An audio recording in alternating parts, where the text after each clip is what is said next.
Yes, good afternoon. Good afternoon, sir. Good afternoon, sir. So Good in the afternoon, last sir. class, we have discussed about the wideband pass filter. So how actually we are going to combine two uh, two filters, that is high pass filter and low pass filter, and how we are going to allow the pass band frequencies. So in continuation with that, so we have to we have some formulas for the voltage gain. The voltage gain for pass filter, for high pass filter, is V out by V in, that is equal to A max, that is the gain, F by FL divided by root of 1 plus F by FL square. So this is the formula to just find the high pass filter gain.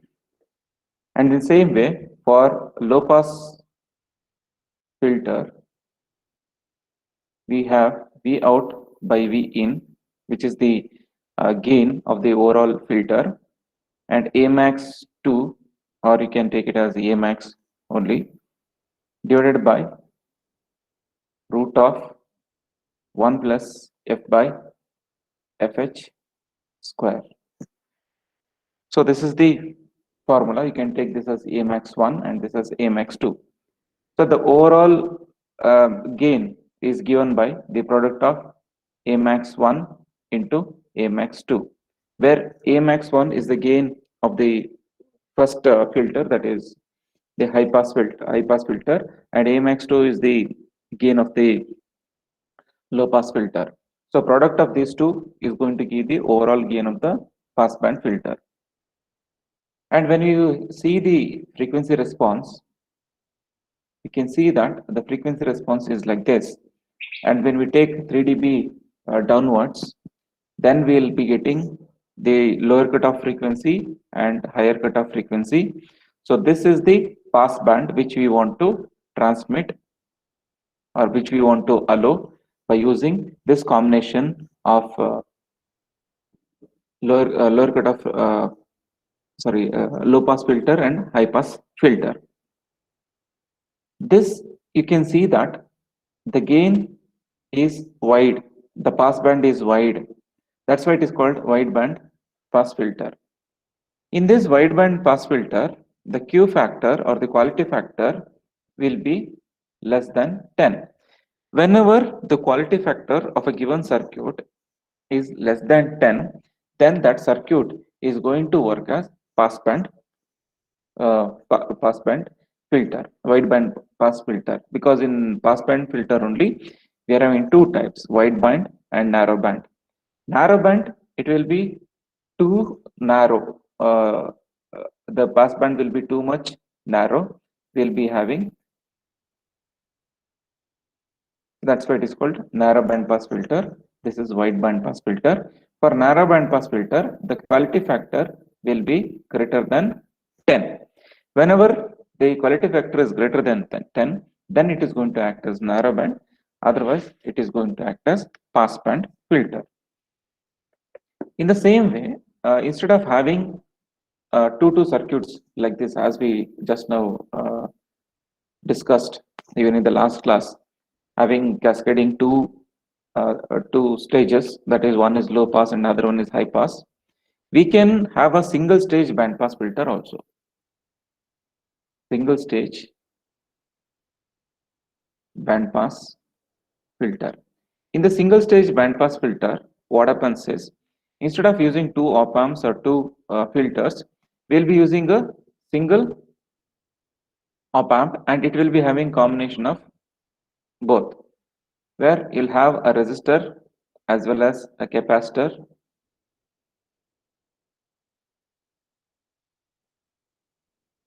resistor, a capacitor, again a resistor here. So R1, C1, and with respect to the feedback part, you'll be having a resistor as well as the capacitor, so which we'll take it as C2. So this kind of uh, connection will give rise to single stage band pass filter, and we are going to give the input here. And obviously these two capacitors will have reactance which is expressed as Xc1, which is 1 divided by 2 pi Fc1, and Xc2, which is 1 divided by 2 pi Fc2. So from this we can get the reactance of each of this, and this is marked as R3. So in order to find out the overall gain which is given out by this single stage band pass filter, what we are going to do is we are going to first find out what is the effective impedance which is given by this resistor and capacitor. So effective, because as you know that resistance is resistance is directly giving out the opposition, but in the capacitance we need to find out the reactance of that. So for to find the reactance of that, we express it as JXC1, and this overall opposition is termed as Z1.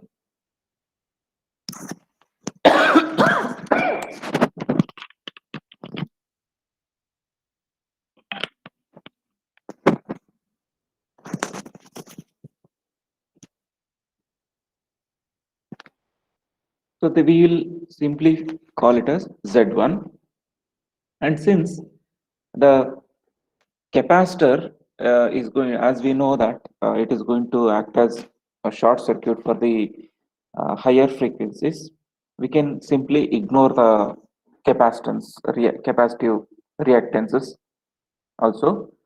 So the since this is especially for low frequency, in low frequency we are going to consider the capacitors also. We'll consider the impedance of the capacitor, so that can be simplified like this.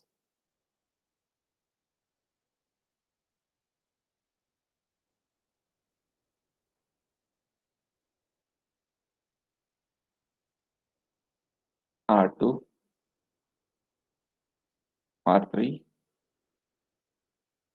So this is the simplified version for low frequency. This is for the low frequency. This is overall single stage band pass filter, which is having the feature of low pass filter as well as high pass filter.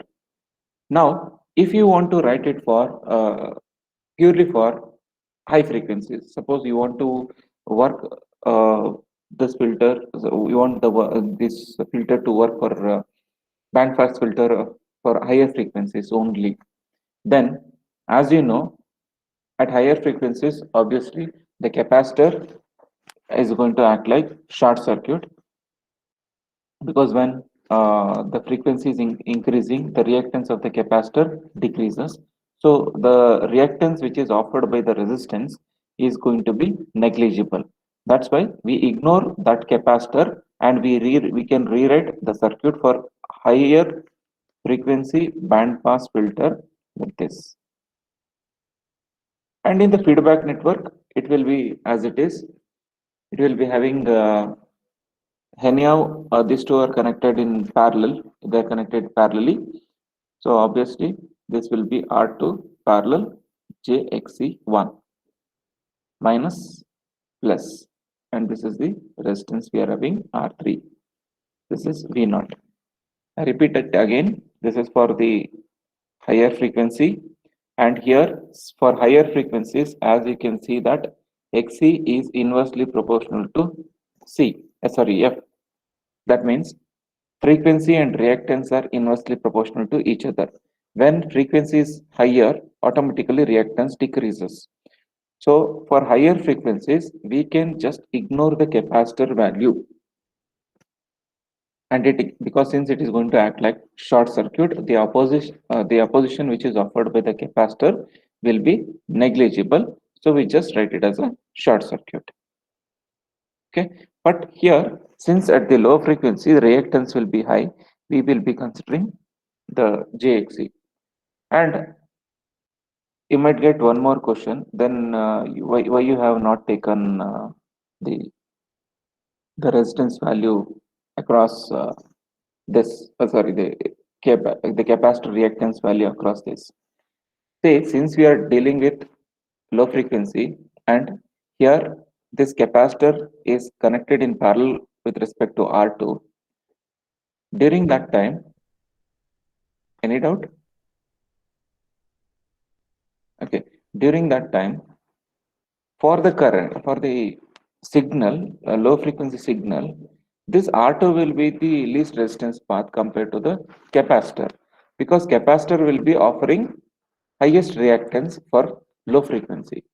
So that's why even though it is it is present, it becomes redundant. So that's why we are just going to ignore that. But here, since it is connected in series, we cannot ignore it because it has to pass through that capacitor only.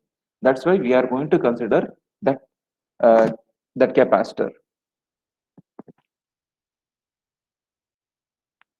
Okay, I repeat it again. Since this capacitor is going to act as open circuit, or it is going to uh, uh, give out highest reactance for low frequency signal, obviously the signal will take R2 path, it will not take the capacitor path.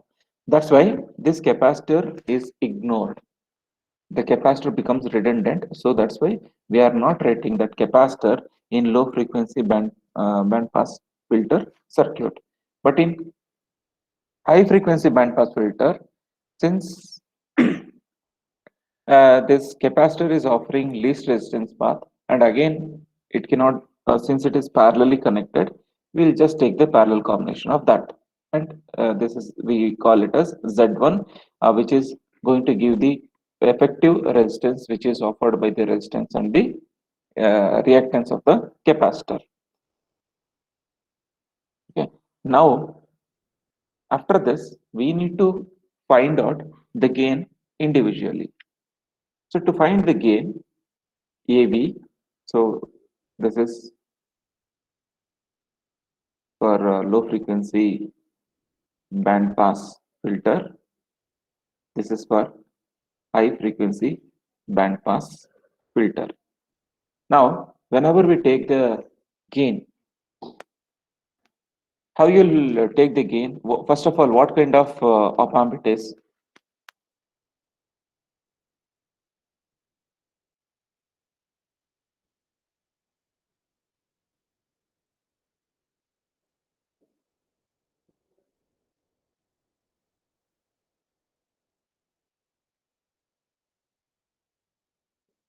Hmm? What kind of op amp it is?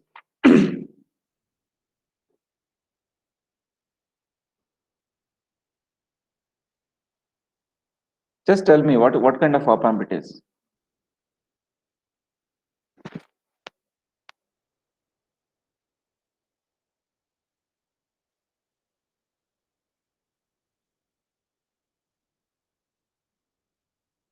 Inverting op amp, sir. Inverting op amp. Okay. So since input we are giving it to the inverting terminal, it is inverting op amp. Okay.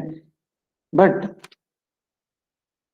this can also be taken as non-inverting. You can also take it for non-inverting op amp also. So just make this as positive, this as negative, this as positive, and this as negative. For both the cases, whether you take inverting or non-inverting, the derivation, whatever you will get, will be the same. I mean, final value, whatever we obtain is same. So here, since as you know that for inverting, we'll be getting minus RF by R1. So we are going to prefer inverting only. So you can take it as inverting or non-inverting, both the cases. So minus plus. So for the inverting op amp, we are having, what is the gain of the inverting op amp?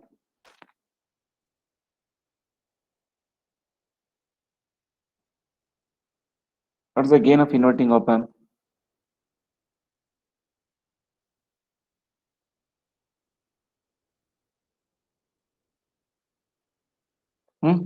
Basic thing also we have discussed in the beginning classes. How you'll find the gain of an op-amp?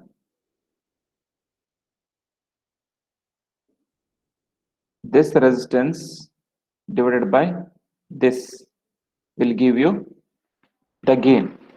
But we have one thing with respect to inverting.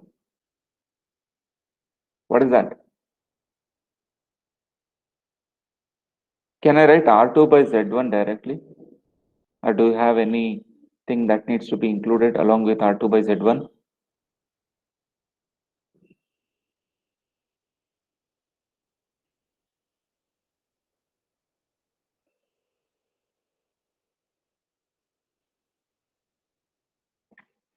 Okay, let me finish off.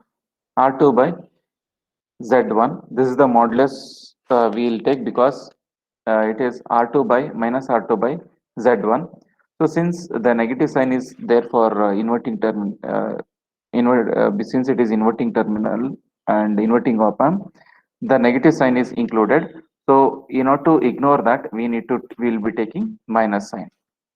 In order to ignore the minus sign, we'll be taking the magnitude, just the magnitude of it. Then we can write it as R2 by root of R1 square plus XE1 square. So as we know, Z1 is the combination of R1 and JX1, XE, and when we take the magnitude, we'll take root of R1 square plus XE1 square. And also, as from our discussions, we can see that XE is very small when it is compared to R1. So on that basis, we can make this as R2 by R1 by just ignoring XE1. When we compare the resistance of R1, the reactance offered by this one is very less. So that's why when you are going to consider the higher resistance and lower resistance in series combination, the higher resistance is going to dominate. Just like you have 1000 plus you are having 10. So the effective resistance, you can approximate it as 1000 because in series, we'll be taking the highest value. In the same way, suppose if it is parallel, 1000 ohm and 10 ohm, then your effective resistance value will be approximately equal to 10 ohm. So this is the logic which we are using here. So from that, AV is R2 by R1, and for the lower cutoff frequency, that is lower 3 dB. Whenever I tell lower cutoff frequency, I'm talking about this point. This is the lower cutoff point. Lower frequencies means these are the lower frequencies. This is the higher frequencies. This is the upper cutoff frequency. So this is FL, which is upper cutoff frequency.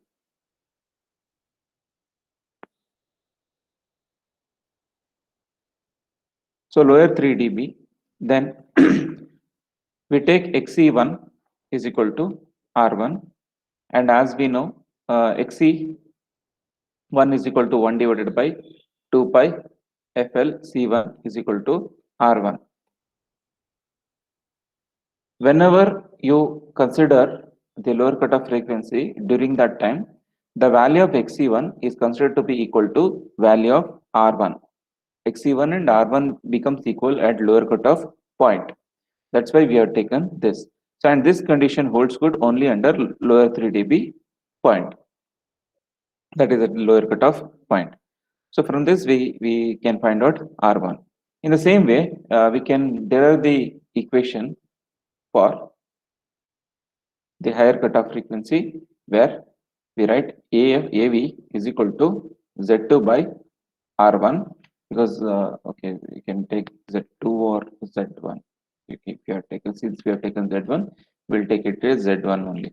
Z1 by R1, and since this Z1 is parallel combination, we'll take magnitude of R2 parallel minus JXE2 divided by R1, and when you take the magnitude value, this becomes 1 divided by R1 into root of 1 divided by R2 square plus 1 divided by XE2 square. So since you can see that Xe2 is it is 1 divided by Xe2, so the value can be neglected. So by neglecting Xe2, we get AV is equal to R2 by R1. Again, Xe2 at a lower 3 dB, that is at FH point, Xe2 is equal to R2. Xe2 is equal to 1 divided by 2 pi FH C2, that is equal to R2. So by using this formula, we can find out the R2 values, R2, R1 values, and this is how we can design the bandpass filter. So after this, we are having narrow bandpass filter. So in the narrow bandpass filter,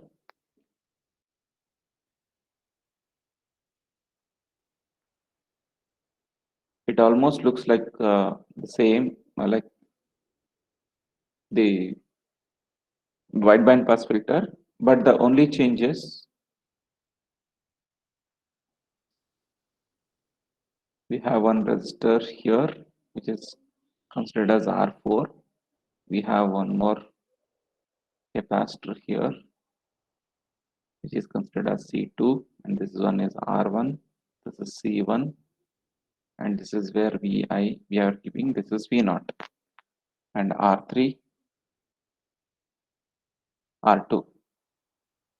See there, this capacitor was directly connected to this resistor in wideband pass filter. Instead of connecting it here, we are connecting it in between R1 and C1. That is the difference we are having. And also we are having one more resistance R2. These two changes you need to note. So when you observe the narrow band pass filter, the frequency response of the narrow band pass filter will be like this, where this is the gain and this is the frequency, and if you take 3 dB downwards, this is your FL, this is your FH, and this is your center frequency FC. So we also call it as bell type response. So what is the bell type response means? It is a frequency response which is obtained by narrow band pass filter, because it will be having almost a sharp edge. So that's why it is called as bell type response. And here the bandwidth will be less, as you can see that since the passband area is less, so bandwidth offered by this kind of filter is less. So this is going to use an operational amplifier as usual, and it is going to take a feedback through the by using R2 and C2. It is going to take the feedback, and here FC is given as 1 divided by 2 pi into root of R1, R2, C1, C2, and the Q factor here is given by FC by the bandwidth, which is, these are all the formulas which you need to remember directly, R2 by R1. And the maximum gain given is minus R2 by 2R1, which is equal to 2Q square. So by if they're asking you the relationship between R1 and R2 and the quality factor, this is the relationship we are having. Minus 2Q square is equal to minus R2 by 2R1, which is again equal to gain. Say whenever the gain is going to increases, the the filter's selectivity range is also going to increase, and the the narrowing of the frequency response will also increases. After this, we are having the last topic, band stop filter. So before that, we are having a design. They'll ask you design narrow band pass filter. For that, the step one is choosing the capacitor C1, C2 is equal to C, and to find the frequency that is equal to 1 divided by 2 pi root of R1, R2, C1, C2. This is the center frequency, and from that we can get the quality factor 1 by 2 root of R2 by R1, and we need to find R1, R2, R3. So then R1 is equal to Q by 2 pi Fc into C into AF. By using this formula, you can find out R1. In the same way, for R2, we can use Q by 2 pi Fc into C into 2Q square minus AF. So you don't have derivation for your syllabus. So just you need to remember the formulas and you need to do it. So again, the last one is to find if there is changing in the center frequency, then when the center frequency is changing, then R2 value will also change. So the new R2 value will be R2 dash is equal to R2 into Fc by Fc dash, where Fc is the earlier center frequency, Fc dash is the new center frequency. So so overall, the band pass filters are used in wireless transmitters and receivers, and also they are going to be used to avoid some certain range of frequency, and also to transmit the signal at a higher gain. We are going to use, and also this are used in sonars, seismology, and even in the medical applications like EEG, electrocardiograms, and they are going to be used in lidars, and also they're going to use in applications where we want to just allow the exact reset of frequencies. So only a particular range of frequencies. So there we can use this, and these are the application of band pass filter. So in the next class, we'll finish off the band stop filter, and we'll go to the next chapter. So that is about today's class.